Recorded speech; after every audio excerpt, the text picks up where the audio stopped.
Okay. So, hello everybody. My name is Trevor Tobias, and today I'm going to be giving you a podcast based on the topic I had to research for my rhetorical communication uh, class, which is on the idea of free education. Is it possible? What are the ups and downs? And today I brought a guest. Would you like to introduce yourself? Hi, my name is Megan Tobias, and I am your sister. Oh, wait, his sister. Um, but yeah, so there's a lot. It costs a lot of money, and even though you don't Yeah. pay anything until the until after you graduate, 6 months after, it still is a Yeah. lot of money that you have to pay off. And the worst part is some of the loans that you take out from the government, they start collecting interest the moment you take them out, and you don't know that. Well, I didn't know that when I took them out, and some of my loans at the end of the day had almost $1,000 of interest on them, which is crazy and insane and a lot for us to pay back. And, also with colleges being a certain amount of money, if you're from a lower income area, we don't have a lot of money. The possibility of going to these big colleges or like quote unquote better colleges is kind of non existent when all of their tuition is like $50,000 a year. Now, there are a couple of different views on free education, on a free college education. The most Yes. common one is a free college tuition for public schools. So, like a community college, Uh-huh. having just the college tuition free, you'd have to pay for like meal plans and housing, that kind of stuff. Hmm. But if you're going to a community college, you probably aren't going to be living there. You're probably going to be commuting. So that's one of the most common ones.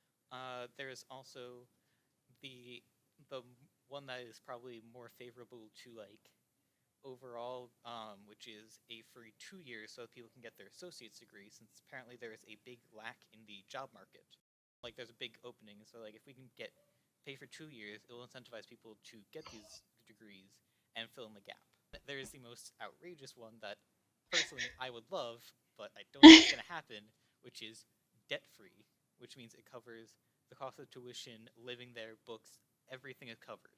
That is, I believe they're pushing for that in Massachusetts. There is the governor there is trying to push for that, although it's not, too likely. Well, people are going to see it as a handout, which it really isn't.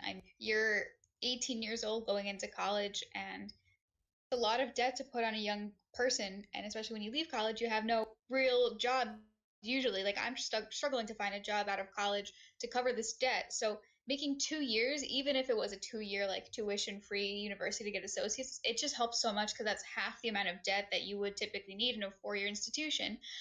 The only problem with the community college thing is I know people who have come from community college to my state college, and they've had to take an extra semester or two because the credits don't transfer. So I personally like the last one the most, but I know a lot of people are going to think it's socialist, which it kind of is, and that it's a handout, which it isn't. Also, there's of course the large amount of taxes that would come, the large amount of taxes that would come to try and supplement the amount that the government is giving out, which means you'd have less in your paycheck, and not everybody's okay with that. Yeah, but I'm pretty sure Bernie Sanders at least said in 2016, and I read an article on it that like the taxes would not go up as much as everyone thinks. It wouldn't be astronomical because colleges wouldn't be for profit anymore. Those are all good, but there are some people on the other side. Of course, I have to Yeah. bring up both sides of the problem. That they say, well, there's scholarships and grants to try and help aid with the cost difference. The cost of college, bring it down with these Hmm. scholarships. So, what's your opinion on that whole thing? There's not enough. I mean, when I was in high school, I used to apply to like 5 or 6 scholarships every single month. I would write essays, I do all this stuff, and I got none. And then when it came to the financial aid from the college, like merit-based aid, I didn't even get that because they go off of ACT scores. And I have a 3.9 student, so like I'm a very good student, but that doesn't matter because they only look at the wrong things. They don't look at you as a whole. They look at just SAT and ACT scores, or that's what they used to. I know some colleges are moving away from it. So honestly, in the grand scheme of things, they can give you a certain amount of money, but some colleges won't even do that. Like my college didn't give me any money because I didn't get enough ACT scores. And even if they do give you aid, not a lot of colleges are going to give you that full ride. And scholarships are like $500 for one single year, and it's like, okay, that's going to help me for one year, but then what happens next year? Yeah, some of the issues that they brought up. Do you know the Pell Grant? I've heard that's like a very big. Well, there was a chart I found, which I'll probably throw up on screen because, but it was a graph and it showed the Pell Grant, like how much on average, it would pay for. Mm-hmm. And back when they first gave out the Pell Grant, for a 2-year college, it paid over 100%. It was like 115% of the cost of Mm-hmm. college. And for 4 years, it gave about 80 to 85%. Guess how much it gives now? Definitely not that. Less than 40%. Because, as I learned, the rate of college tuition rises 27% faster than inflation does. So, as much as there are these scholarships and stuff, most of them, once you give the scholarship or the grant, it's a set amount all Mm-hmm. throughout time, and they don't adjust for inflation or anything. Old scholarships become less and less valuable. Certain scholarships are only available to, let's just say, people of a certain race or religion or associate with certain organization. I think there was 75,000 scholarships out there. You're not going to be considered for most of them. So yeah,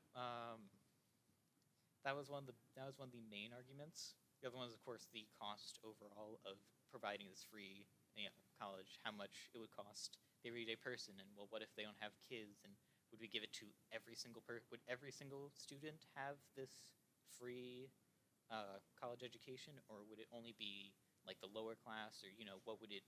How would they work it out?